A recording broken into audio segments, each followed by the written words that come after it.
ये भी हमें ध्यान रखना होगा। और ई विधान करने वाला पहला राज्य बना है उत्तर प्रदेश।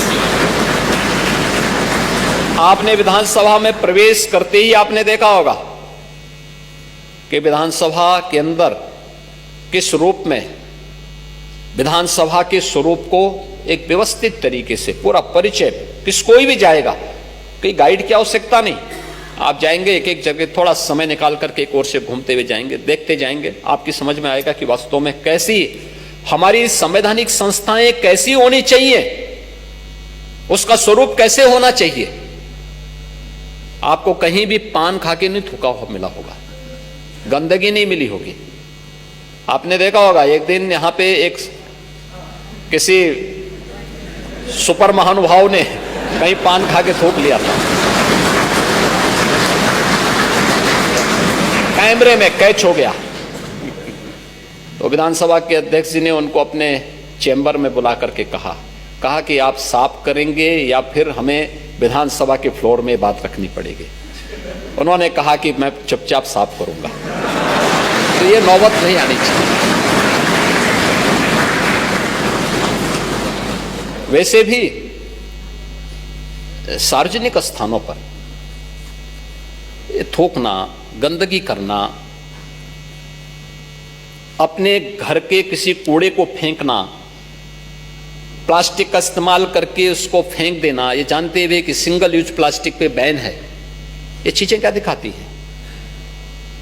ये चीजें दिखाती हैं कि हमारा आचरण कितना अभद्र है, कितना अशिष्ट है, कि हमारी शिष्टता का नहीं, हमारी भद्रता का नहीं, ये हमारे आचरण के एक नकारात्मक पक्ष को प्रस्तुत करता है। नकारात्मक पक्ष को नहीं, सकारात्मक पक्ष को लेकर हमें काम करना होगा। उस सकारात्मक पक्ष को कैसे हम आगे लेके चलते हैं, इन चीजों को देखने की आवश्यकता है। ये संस्थाएं, विधानसभा, इस विधान भवन के कस्टोडियन विधानसभा के अध्यक्ष होते हैं। इसका संरक्षण उनका दायित्व है। या किसी भी महत्वपूर्ण पद पर पहुंचा हुआ व्यक्ति उसका कस्टोडियन होता है और वह कस्टोडियन की भूमिका में उन दायित्वों का अपने कार्यकाल के दौरान निर्वहन करता है।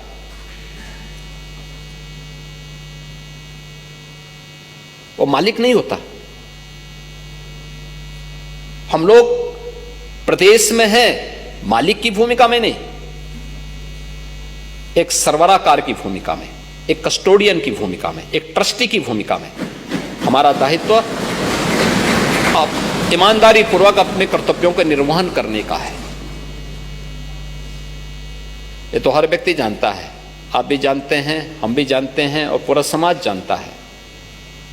जो लोग संपत्ति बटोर रहे हैं वे सब जानते हैं, सब वहीं छूट जाएगा और कोई आग के हवाले ऐसे हो जाएगा जैसे दृश्य आपने कुछ देखे होंगे।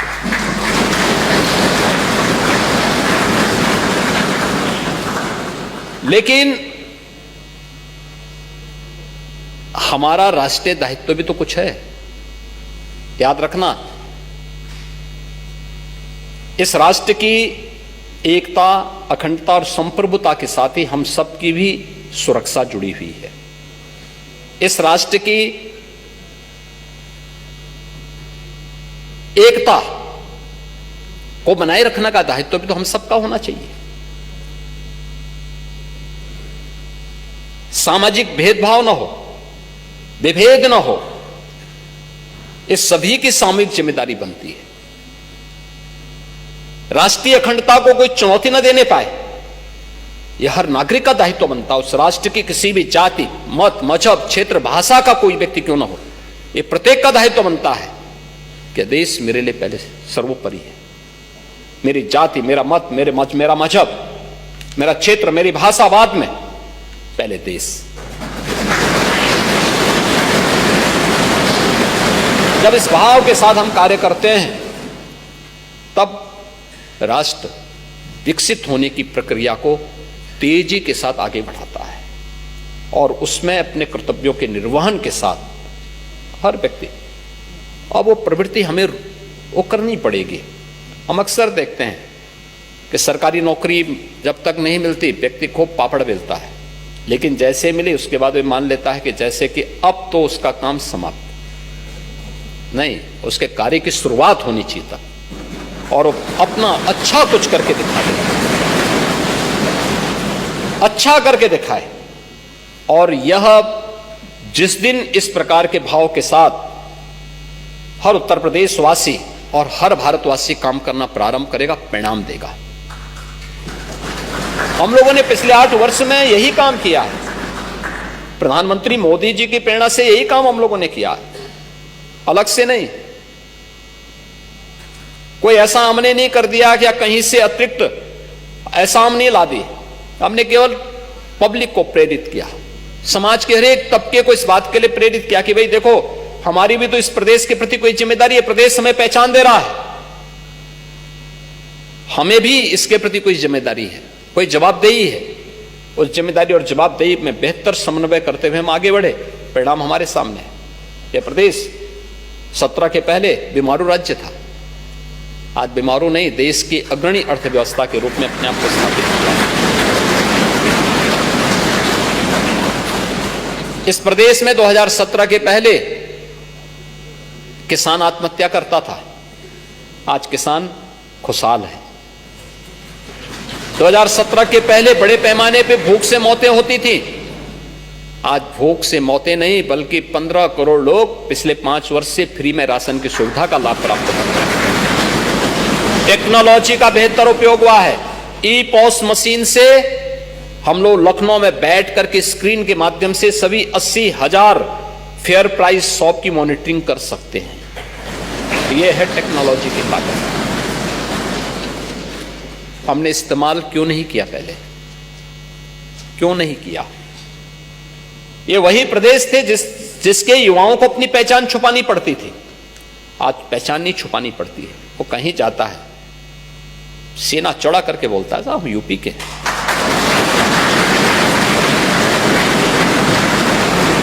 आप देखते होंगे 17 के पहले जो व्यक्ति यूपी के बाहर जाता था पहचान छुपाने के लिए मजबूर होता था, और अब बता भी दिया तो लोग बड़ी तीखी निगाहों से देखते थे।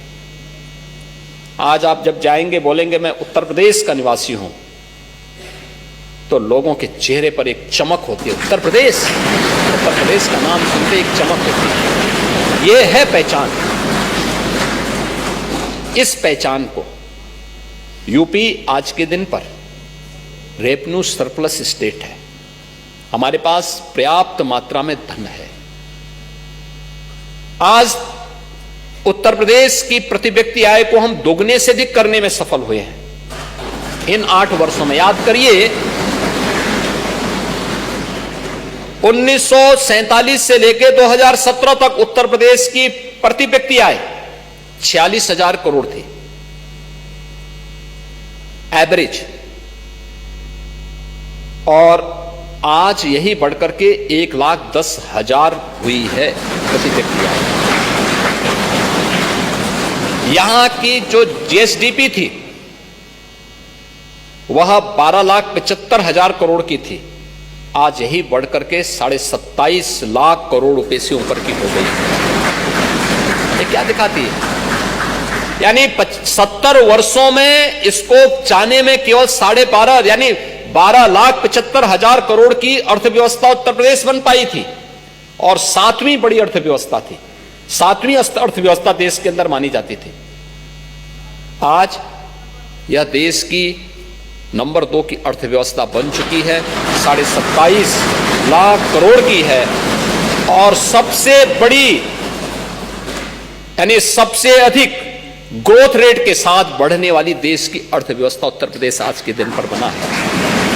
यह तब हो पाया है जब एक टीम वर्क काम कर रही है, सभी लोग मिलकर के काम कर रहे हैं। सरकार से जुड़े हुए लोग, जनप्रतिनिधिगण, समाज से जुड़े हुए अन्नदाता किसान हो, युवा हो, सरकारी कर्मचारी हो, पुलिस कार्मिक हो, समाज के अलग अलग तबके, व्यापारी हो, उद्यमी हो, अलग अलग तबके के सभी लोगों का जब एक साथ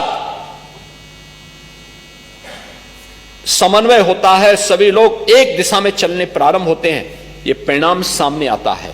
और इसमें मीडिया की भी भूमिका है। उन्होंने सकारात्मक लेखन भी शुरू किया, एकदम लिखना शुरू किया। हाँ, अच्छा, महाकुंभ की सफलता में मीडिया की बहुत अच्छी भूमिका है। ये सभी चीजें जब एक साथ चलती हैं तब परिणाम सामने आते हैं। और उस परिणाम के लिए यह दायित्व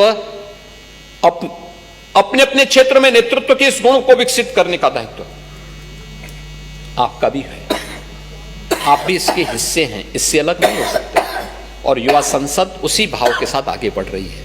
मुझे बहुत प्रसन्नता है कि आज उत्तर प्रदेश इस प्रतिष्ठित विधानसभा में आपको आने का अवसर प्राप्त हुआ है। अगले 2 दिन आपके यहां व्यतीत होंगे। एक सकारात्मक डिबेट को आप आगे बढ़ाएंगे और अपनी बात को बिना किसी भय के निसंकोच बोलिए। हाँ, बोलते समय जरूर ध्यान रखना कि उसमें तथ्य होने चाहिए और उसमें जो कुछ भी आप बोलें उसमें तथ्यों के साथ साथ आपकी संवेदनशीलता भी झलकनी चाहिए और शिष्ट आचरण भी दिखना चाहिए।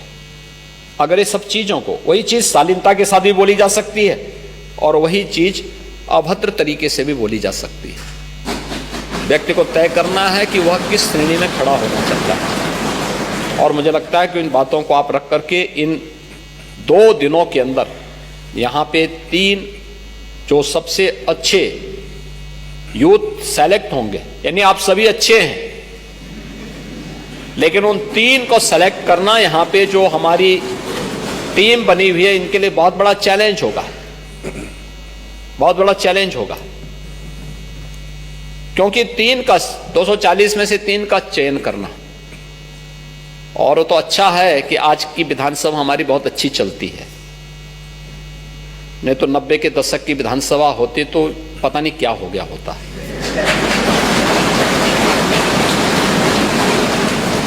तो इसलिए विधानसभा अच्छी चल रही, तो मैं मानता हूं कि आपकी जो डिबेट होगी बहुत अच्छी होगी। और जो यहाँ पे ज्यूरी बनाई गई है, या ज्यूरी अच्छा फ्री एंड फेयर सिलेक्शन करके वो 3 नामों को फिर देश के लिए चयन करके भेजेगी। आप सभी आए, आपको मैं बधाई देता हूं, आप सबको मैं शुभकामनाएं देता हूं और विश्वास करता हूं कि आप सब जीवन के अपने क्षेत्र में पारंगत हों, नेतृत्व का गुण विकसित करें। अलग अलग क्षेत्र में आपके गुणों से उत्तर प्रदेश भी और देश भी लाभान्वित हो, इस विश्वास के साथ मेरी मंगल में शुभकामनाएं आप सबके प्रति हैं। धन्यवाद। जय हिंद। बहुत बहुत धन्यवाद माननीय मुख्यमंत्री महोदय। और अब आपकी अनुमति से अब राज्य स्तरीय विकसित भारत युवा संसद प्रतियोगिता का आरंभ होता है। आप सबकी जानकारी के लिए बता दूं कि इस प्रतियोगिता में भाग ले रहे सभी 240 विद्यार्थियों को जनपदवार अल्फाबेटिकली क्रम में बोलना है। तो 3 प्रतिभागी माननीय मंच के समक्ष अपनी कला का प्रदर्शन करेंगे। सबसे पहले आगरा की कनक चौहान। और ये निर्णायक मंडल को बता दूं, ये प्रतियोगिता प्रारंभ होती है। ये जो प्रतिभागी बोल रहे हैं ये प्रतियोगिता का हिस्सा हैं। आगरा की कनक चौहान।